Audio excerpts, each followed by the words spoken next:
Welcome back to Buddhist audiobook shelf. Today, we embark on Chapter 7, Right Concentration, from the Noble Eightfold Path, a profound exploration of the path to the cessation of suffering by Bhikkhu Bodhi. In this audiobook format, meticulously crafted by Buddhist audiobook shelf, we delve into the essence of concentration as a crucial component of the path. As followers of Buddha's teachings, it's our collective responsibility to extend this wisdom to all. The hard work of converting this insightful book into an audiobook is complete, and now, it's your turn to contribute. Subscribe, like, and share this video to help us disseminate these teachings far and wide.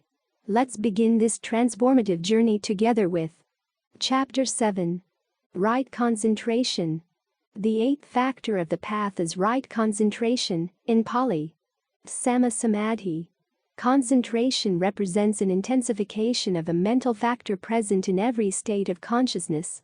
This factor, one-pointedness of mind, has the function of unifying the other mental factors in the task of cognition. It is the factor responsible for the individuating aspect of consciousness, ensuring that every siddha or act of mind remains centered on its object. At any given moment the mind must be cognizant of something, a sight, a sound, a smell, a taste, a touch, or a mental object. The factor of one-pointedness unifies the mind and its other concomitants in the task of cognizing the object, while it simultaneously exercises the function of centering all the constituents of the cognitive act on the object. One-pointedness of mind explains the fact that in any act of consciousness, there is a central point of focus, towards which the entire objective datum points from its outer peripheries to its inner nucleus. However, samadhi is only a particular kind of one-pointedness. It is not equivalent to one-pointedness in its entirety. A gourmet sitting down to a meal, an assassin about to slay his victim, a soldier on the battlefield, these all act with a concentrated mind, but their concentration cannot be characterized as samadhi. Samadhi is exclusively wholesome one-pointedness, the concentration in a wholesome state of mind. Even then its range is still narrower. It does not signify every form of wholesome concentration, but only the intensified concentration that results from a deliberate attempt to raise the mind to a higher, more purified level of awareness. The commentaries define samadhi as the centering of the mind and mental factors rightly and evenly on an object. Samadhi, as wholesome concentration, collects together the ordinarily dispersed and dissipated stream of mental states to induce an inner unification. The two salient features of a concentrated mind are unbroken attentiveness to an object, and the consequent tranquility of the mental functions, qualities which distinguish it from the unconcentrated mind. The mind untrained in concentration moves in a scattered manner which the Buddha compares to the flapping about of a fish taken from the water and thrown onto dry land. It cannot stay fixed but rushes from idea to idea, from thought to thought, without inner control. Such a distracted mind is also a deluded mind. Overwhelmed by worries and concerns, a constant prey to the defilements, it sees things only in fragments, distorted by the ripples of random thoughts. But the mind that has been trained in concentration, in contrast, can remain focused on its object without distraction. This freedom from distraction further induces a softness and serenity, which make the mind an effective instrument for penetration. Like a lake unruffled by any breeze, the concentrated mind is a faithful reflector that mirrors whatever is placed before it exactly as it is. The development of concentration. Concentration can be developed through either of two methods, either as the goal of a system of practice directed expressly towards the attainment of deep concentration at the level of absorption, or as the incidental accompaniment of the path intended to generate insight.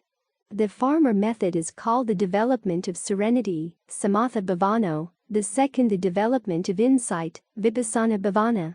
Both paths share certain preliminary requirements. For both, moral discipline must be purified, the various impediments must be severed, the meditator must seek out suitable instruction, preferably from a personal teacher, and must resort to a dwelling conducive to practice. Once these preliminaries have been dispensed with, the mediators on the path of serenity has to attain an object of meditation, If the meditator has a qualified teacher, the teacher will probably assign him an object judged to be appropriate for his temperament. If he doesn't have a teacher, he will have to select an object himself, perhaps after some experimentation. The meditation manuals collect the subjects of serenity meditation into a set of 40, called places of work, since they are the places where the meditator does the work of practice.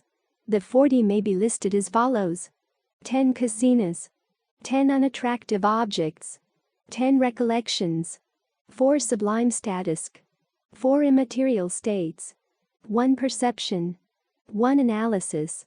The kasinas are devices representing certain primordial qualities. 4 represent the primary elements: the earth, water, fire, and air kasinas. 4 represent colors: the blue, yellow, red, and white kasinas. The other 2 are the light and the space kasinas. Each kasina is a concrete object representative of the universal quality it signifies. Thus, an earth kasina would be a circular disc filled with clay. To develop concentration on the earth kasina, the meditator sets the disc in front of him, fixes his gaze on it, and contemplates earth. A similar method is used for the other kasinas, with appropriate changes to fit the case. The 10 unattractive objects are corpses in different stages of decomposition. This subject appears similar to the contemplation of bodily decay in the mindfulness of the body, and in fact in olden times the cremation ground was recommended as the most appropriate place for both. But the two meditations differ in emphasis. In the mindfulness exercise, stress falls on the application of reflective thought, the sight of the decaying corpse, serving as a stimulus for consideration of one's own eventual death and disintegration. In this exercise, the use of reflective thought is discouraged. The stress instead falls on one-pointed mental fixation on the object, the less thought the better. The 10 recollections form a miscellaneous collection. The first 3 are devotional meditations on the qualities of the triple gem: the Buddha, the Dharma, and the Sangha. They use as their basis standard formulas that have come down in the suttas. The next 3 recollections also rely on ancient formulas. The meditations on morality, generosity, and the potential for divine-like qualities in oneself. Then come mindfulness of death, the contemplation of the unattractive nature of the body, mindfulness of breathing, and lastly, the recollection of peace, a discursive meditation on nibbana. The 4 sublime states or divine abodes are the outwardly directed social attitudes: loving kindness, compassion, sympathetic joy, and equanimity developed into universal radiations, which are gradually extended in range until they encompass all living beings. The 4 immaterial states are the objective bases for certain deep levels of absorption: the base of infinite space, the base of infinite consciousness, the base of nothingness, and the base of neither perception nor non-perception. These become accessible as objects only to those who are already adept in concentration. The 1 perception is the perception of the repulsiveness of food, a discursive topic intended to reduce attachment to the pleasures of the palate. The 1 analysis is the contemplation of the body in terms of the 4 primary elements, already discussed in the chapter on right mindfulness. When such a variety of meditation subjects is presented, the aspiring meditator without a teacher might be perplexed as to which to choose. The manuals divide the 40 subjects according to their suitability for different personality types. Thus, the unattractive objects and the contemplation of the parts of the body are judged to be most suitable for a lustful type, the meditation on loving kindness to be best for a hating type, the meditation on the qualities of the triple gem to be most effective for a devotional type, etc. But for practical purposes, the beginner in meditation can generally be advised to start with a simple subject that helps reduce discursive thinking. Mental distraction caused by restlessness and scattered thoughts is a common problem faced by persons of all different character types. Thus, a meditator of any temperament can benefit from a subject which promotes a slowing down and stilling of the thought process. The subject generally recommended for its effectiveness in clearing the mind of stray thoughts is mindfulness of breathing, which can therefore be suggested as the subject most suitable for beginners as well as veterans seeking a direct approach to deep concentration. Once the mind settles down and one's thought patterns become easier to notice, one might then make use of other subjects to deal with special problems that arise. The meditation on loving kindness may be used to counteract anger and ill will, mindfulness of the bodily parts to weaken sensual lust, the recollection of the Buddha to inspire faith and devotion, the meditation on death to arouse a sense of urgency. The ability to select the subject appropriate to the situation requires skill, but this skill evolves through practice, often through simple trial and error experimentation. The stages of concentration. Concentration is not attained all at once, but develops in stages. To enable our exposition to cover all the stages of concentration, we will consider the case of a meditator who follows the entire path of serenity meditation from start to finish, and who will make much vaster progress than the typical meditator is likely to make. After receiving his meditation subject from a teacher, or selecting it on his own, the meditator retires to a quiet place. There he assumes the correct meditation posture, the legs crossed comfortably, the upper part of the body held straight and erect, hands placed one above the other on the lap, the head kept steady, the mouth and eyes closed, unless a kasina or other visual object is used. The breath flowing naturally and regularly through the nostrils. He then focuses his mind on the object and tries to keep it there, fixed and alert. If the mind strays, he notices this quickly, catches it, and brings it back gently but firmly to the object, doing this over and over as often as is necessary. This initial stage is called preliminary concentration and the object the preliminary sign. Once the initial excitement subsides and the mind begins to settle into the practice, the 5 hindrances are likely to arise, bubbling up from the depths. Sometimes they appear as thoughts, sometimes as images, sometimes as obsessive emotions, surges of desire, anger and resentment, heaviness of mind, agitation, doubts. The hindrances pose a formidable barrier, but with patience and sustained effort they can be overcome. To conquer them, the meditator will have to be adroit. At times, when a particular hindrance becomes strong, he may have to lay aside his primary subject of meditation and take up another subject expressly opposed to the hindrance. At other times he will have to persist with his primary subject, despite the bumps along the road, bringing his mind back to it again and again. As he goes on striving along the path of concentration, his exertion activates 5 mental factors which come to his aid. These factors are intermittently present in ordinary undirected consciousness, but there they lack a unifying bond, and thus do not play any special role.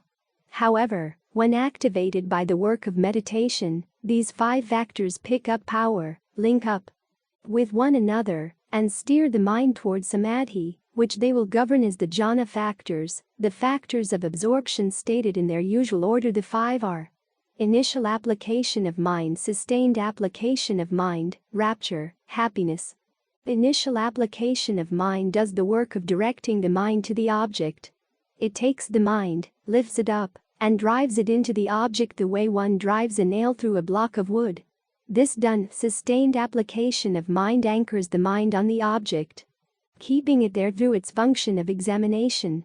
To clarify the difference between these 2 factors, initial application is compared to the striking of a bell, sustained application to the bell's reverberations. Rapture, the 3rd factor, is the delight and joy that accompany a favorable interest in the object, while happiness, the 4th factor, is the pleasant feeling that accompanies successful concentration. Since rapture and happiness share similar qualities, they tend to be confused with each other, but the 2 are not identical. The difference between them is illustrated by comparing rapture to the joy of a weary desert farer who sees an oasis in the distance, happiness to his pleasure when drinking from the pond and resting in the shade. The 5th and final factor of absorption is one-pointedness, which has the pivotal function of unifying the mind on the object. When concentration is developed, these 5 factors spring up and counteract the 5 hindrances. Each absorption factor opposes a particular hindrance. Initial application of mind, through its work of lifting the mind up to the object, counters dullness and drowsiness. Sustained application, by anchoring the mind on the object, drives away doubt. Rapture shuts out ill will. Happiness excludes restlessness and worry, and one-pointedness counters sensual desire, the most alluring inducement to distraction. Thus, with the strengthening of the absorption factors, the hindrances fade out and subside. They are not yet eradicated. Eradication can only be effected by wisdom, the third division of the path, but they have been reduced to a state of quiescence, where they cannot disrupt the forward movement of concentration. At the same time that the hindrances are being overpowered by the jhana factors inwardly, on the side of the object, two certain changes are taking place. The original object of concentration, the preliminary sign, is a gross physical object. In the case of a kasina, it is a disc representing the chosen element or color. In the case of mindfulness of breathing, the touch sensation of the breath, etc. But with the strengthening of concentration, the original object gives rise to another object called the learning sign, igahinamitta. For a kasina, this will be a mental image of the disc, seen as clearly in the mind as the original object was with the eyes. For the breath, it will be a reflex image arisen from the touch sensation of the air currents moving around the nostrils. When the learning sign appears, the meditator leaves off the preliminary sign and fixes his attention on the new object. In due time, still another object will emerge out of the learning sign. This object, called the counterpart sign, is a purified mental image many times brighter and clearer than the learning sign. The learning sign is compared to the moon seen behind a cloud, the counterpart sign to the moon freed from the cloud.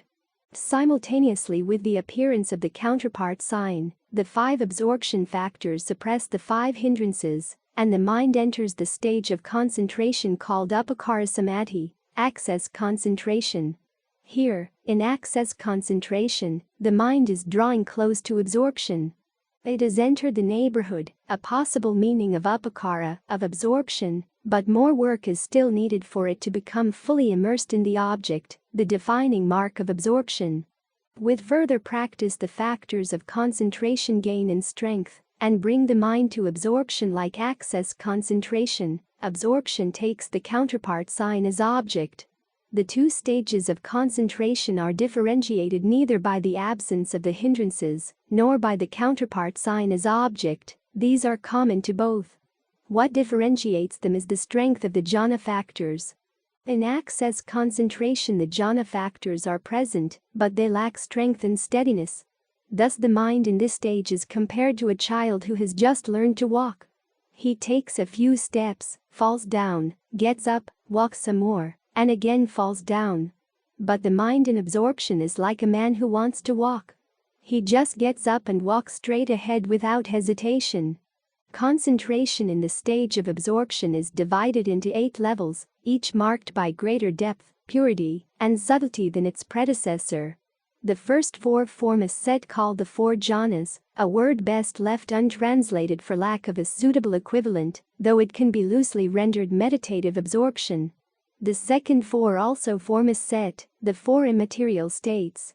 The 8 have to be attained in progressive order, the achievement of any later level being dependent on the mastery of the immediately preceding level. The 4 jhanas make up the usual textual definition of right concentration. Thus the Buddha says, "And what, monks, is right concentration? Herein, secluded from sense pleasures, secluded from unwholesome states, a monk enters and dwells in the first jhana, which is accompanied by initial and sustained application of mind and filled with rapture and happiness born of seclusion. Then, with the subsiding of initial and sustained application of mind, by gaining inner confidence and mental unification, he enters and dwells in the second jhana, which is free from initial and sustained application, but is filled with rapture and happiness born of concentration. With the fading out of rapture, he dwells in equanimity, mindful and clearly comprehending, and he experiences in his own person that bliss of which the noble ones say, 'Happily lives he who is equanimous and mindful.' Thus he enters and dwells in the third jhana. With the abandoning of pleasure and pain and with the previous disappearance of joy and grief, he enters and dwells in the fourth jhana, which has neither pleasure nor pain and purity of mindfulness due to equanimity. This, monks, is right concentration. The jhanas are distinguished by way of their component factors. The first jhana is constituted by the original set of 5 absorption factors: initial application, sustained application, rapture, happiness, and one-pointedness. After attaining the first jhana, the meditator is advised to master it. On the one hand, he should not fall into complacency over his achievement and neglect sustained practice. On the other, he should not become overconfident and rush ahead to attain the next jhana. To master the jhana, he should enter it repeatedly and perfect his skill in it until he can attain it, remain in it, emerge from it, and review it without any trouble or difficulty. After mastering the first jhana, the meditator then considers that his attainment has certain defects. Though the jhana is certainly far superior to ordinary sense consciousness, more peaceful and blissful, it still stands close to sense consciousness and is not far removed from the hindrances. Moreover, 2 of its factors, initial application and sustained application, appear in time to be rather coarse, not as refined as the other factors. Then the meditator renews his practice of concentration intent on overcoming initial and sustained application.